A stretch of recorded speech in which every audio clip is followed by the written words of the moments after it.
The deadline for UC admissions is approaching soon, and writing a college essay can be challenging. If your teen is applying to any university this fall, they don't want to put off creating that personal essay statement, the best one possible.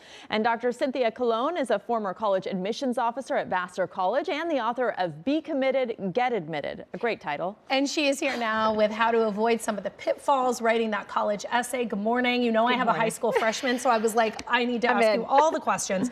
And I think the essay brings kids and their parents alike a lot of anxiety.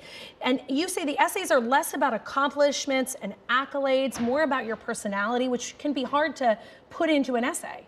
Yes, it's definitely more about personality than accomplishments. Students make the mistake of thinking that they can make their essay stand out by focusing on something that they shined in, where they were the winner. But actually the truth is, the personal statement should be something I cannot find anywhere else in the application. Some story that only you can write. Now with the University of California, they have 4 PIQs. So I would use that same advice for 1 or 2 of those essays. And then the others that you're very likely writing about something that's already somewhere else. Think less about what you did and more about why it was important to you. That's a good tip. Yeah. Very good tip. And you say there are 4 things that students almost always write about. We used to joke about this. The admissions people at Berkeley Journalism School used to say, like, finding a voice for the voiceless is in every single essay. But you have tips on how to approach these topics, and maybe you have some advice on how to find a different topic. Absolutely. So literally tens of thousands of students will write about community service or athletics. So with athletics, I remember this student, he was on the basketball team, he was also coaching basketball at his church, but then he used our exercise and he pivoted and wrote about his Michael Jordan shoe collection and how he was saving money to buy the flu shoe. So that's much more about personality because the other things I'll already see somewhere else. For community service, I remember Mateo, he solved the problem of finding volunteers for the city of Oakland. So he started a nonprofit. So that essay now becomes more about his leadership and being the CEO of a nonprofit and less about literally the community service part.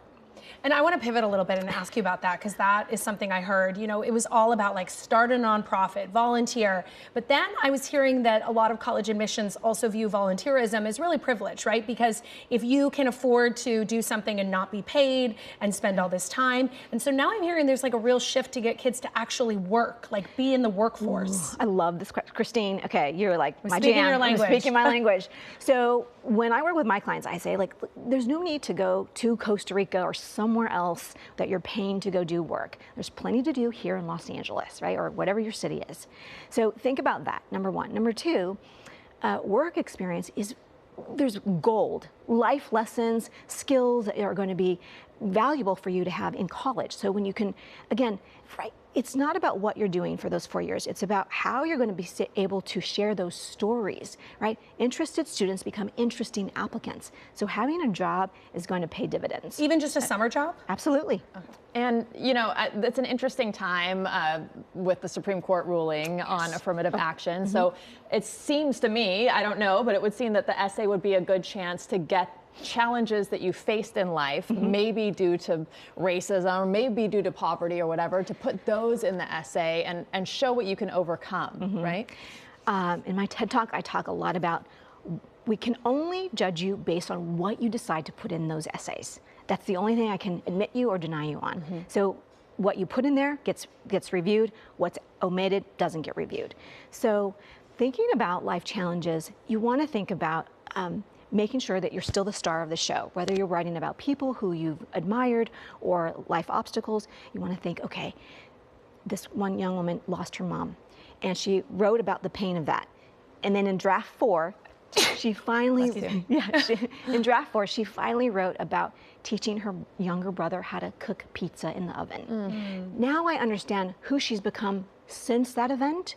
She's a responsible young woman, she's a role model to her brother, and she's a second parent in the home. That's much more valuable information for me to know in the story and in the essay. So you're absolutely right. Think about all the things you need to say as part of your life story in the entirety of the application. Thank you. You're a wealth of knowledge. I wish I could sit here and talk to you for hours and hours.